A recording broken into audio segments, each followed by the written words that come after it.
రాబోయే సన్నివేశం నెక్స్ట్ సీన్లో అదే వర్కౌట్ ఎక్కువగా కావచ్చు, దాని మీద వాళ్ళు ఎక్కువగా దృష్టి పెట్టవచ్చు. యా సార్, ఏదైతే మీరు అన్నట్లుగా ఈ మెగా కాంబినేషన్ ఈ రకంగా, లేకపోతే సౌత్లో పవన్ కళ్యాణ్ గారు విస్తృతంగా పుణ్య తీర్థాలనో లేకపోతే వేరే అంశాలనో ఆయన ఎంటర్ అవుతుంటే, జగన్మోహన్ రెడ్డి గారు ఎవరు వచ్చినా మన ఇంటర్కి కూడా పీకలేరు అన్న కాన్ఫిడెన్స్ ఏంటి 8 నెలల్లోనే? ఆయన వాళ్ళకి ఇస్తున్నాడు, అలాంటి పదాలు ఆ భాష వాడాల్సిన అవసరం లేదు.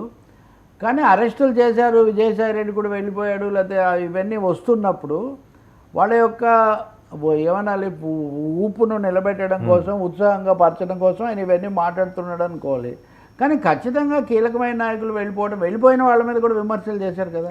మీరు ఒక విషయం గమనించండి, నిన్న షర్మిల మీడియాతో మాట్లాడారు. నేను వాళ్ళిద్దరు ఏం మాట్లాడుకున్నారనేది మీకు ఒక 10 రోజుల కిందట ఖచ్చితంగా ఆమె ఆ విషయాలన్నీ నిన్న అవే విషయాలు దాదాపుగా ప్రకటించారు. కాబట్టి ఇప్పుడు కాంగ్రెస్ కూడా ఇది షర్మిల అన్నప్పుడు కాంగ్రెస్ పార్టీ కూడా అనుకుంటే, కాంగ్రెస్లో నుంచి శైలజానాథ్ వెళ్ళి ఇప్పుడు జగన్తో చేరారు. హర్ష కుమార్ కూడా ఇంతకు ముందంతగా అట్లా అంత దగ్గరగా ఉంటున్నట్టుగా లేరు. కాబట్టి ఏపీలో కాంగ్రెస్ నాయకులు కొంతమంది వైసీపీలోకి వెళ్ళే అవకాశం ఒకటి కనిపిస్తుంది, ముఖ్యంగా ఇటు పెరిగినప్పుడు. షర్మిల వల్ల అంతగా కాంగ్రెస్ బలపడలేదనే ఒపీనియన్ కూడా ఉంది. ఇవన్నీ ఏమవుతాయి మనం చూడాలి. కానీ అక్కడ ఆమె విజయసాయి రెడ్డి రాజకీయంగా నిరాసక్తంగా ఉండబోతున్నారని షర్మిల ఒక మాట చెప్పారు. నిజానికి ఆయన బీజేపీలోకి వెళ్దామంటే చంద్రబాబు వెళ్ళనివ్వలేదని ఆయనే చెప్తున్నాడు. బీజేపీ ఈ విధానాన్ని ఒప్పుకుంటుందా? మా పార్టీలోకి ఎంపీలు వస్తారంటే మీరే బలంగా ఉండాలా, మేము బలంగా ఉండకూడదని వాళ్ళు అంటారు కదా. కాబట్టి జగన్ కూడా తన పార్టీని కాపాడుకోవడం కోసం, తన నాయకత్వాన్ని నిలబెట్టుకోవడం కోసం ఏదేమైనా నేనే నాయకుడిని, మీరు నన్ను వదిలిపెట్టిపోతే కుదరదు, ఇలాంటి మెసేజ్ ఇవ్వడానికి ప్రయత్నిస్తున్నారు. బహుశా అందుకోసం ఆ స్థైర్యాన్ని నిలబెట్టడం కోసం అవసరాన్ని మించి తన సాధారణ శైలికి భిన్నంగా కూడా ఆయన మాట్లాడుతున్నారు. కానీ వాస్తవంగా ఆచరణను బట్టి ఆధారపడి ఉంటుంది తప్ప కేవలం పెద్దగా మాట్లాడినంత మాత్రాన అదే పద్ధతిలో అందరూ చూస్తారు అని అనుకోవటం మటుకు పొరపాటు అవుతుంది. ఇంతవరకు ఒక ముక్క కూడా చూసుకోకుండా ఇప్పుడు బీజేపీ గెలిచింది కాబట్టి ఇప్పుడు జగన్ ఆ విధంగా చూస్తే బీజేపీకి ఎక్కువగా నేను దగ్గరగా ఉంటాను, నన్ను బాగా చూసుకుంటారనేవి కూడా పార్టీ వాళ్ళకి చెప్పడానికి కూడా ఆయన ఒక ప్రయత్నం చేస్తారు. అది కూడా చాలా స్పష్టమే.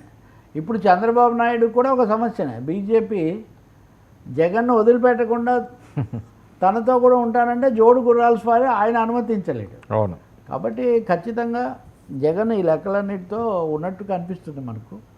కేసులు ఇంకా ఏమొస్తాయి, అవేవి బీజేపీ స్పీడప్ చేస్తుందా లేదా, ఈ ప్రశ్నలన్నీ వస్తాయి మనకు.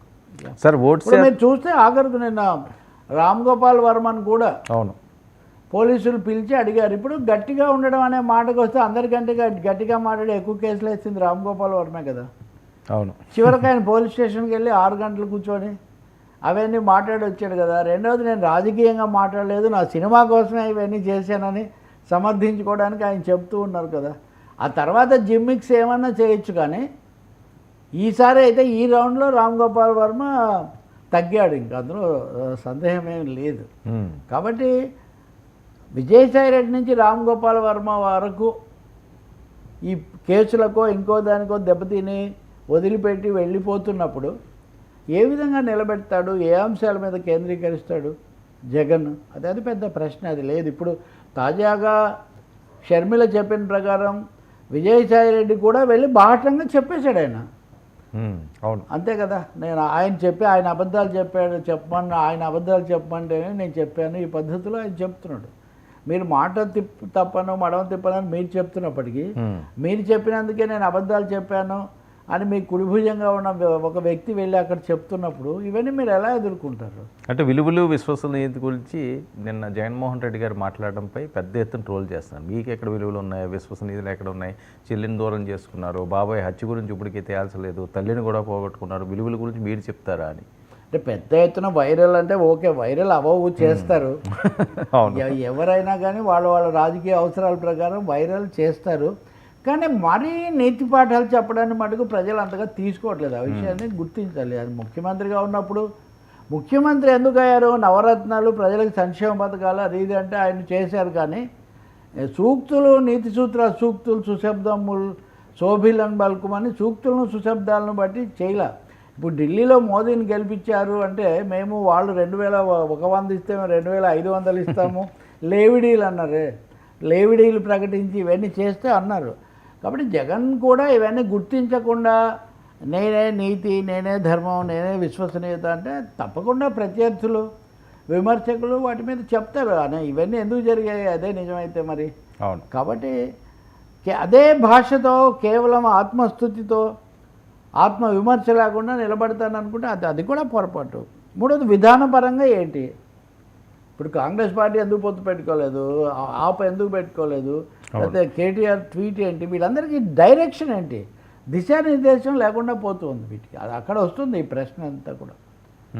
కేసులకైతే భయపడం అనేది మీరు కూడా భయపడవద్దని ఒక మెసేజ్ ఇస్తున్నాడు ఆయన. నిజమే కేసు ఎదుర్కొని 16 నెలలు జైల్లో ఉండొచ్చు అని ఆయనే చెప్తున్నారు కదా. కాబట్టి ఆయన కేసులు అడ్వకేట్లు కూడా పెట్టుకుంటాడు, మామూలుగానే ఉంటుంది. కానీ ఆప్ దెబ్బతింటానికి ఒక ముఖ్యమైన కారణం కేసులతో చితికి అష్టదిగ్బంధనానికి గురయ్యారు. అష్టదిగ్బంధనానికి గురై మొత్తం ఎంతమంది మంత్రులు, ఎమ్మెల్యేలు జైలు పాలయ్యారు, అది కూడా 2 ఏళ్ళు, 1.5 ఏళ్లున్నర. కాబట్టి అదే మంత్రం.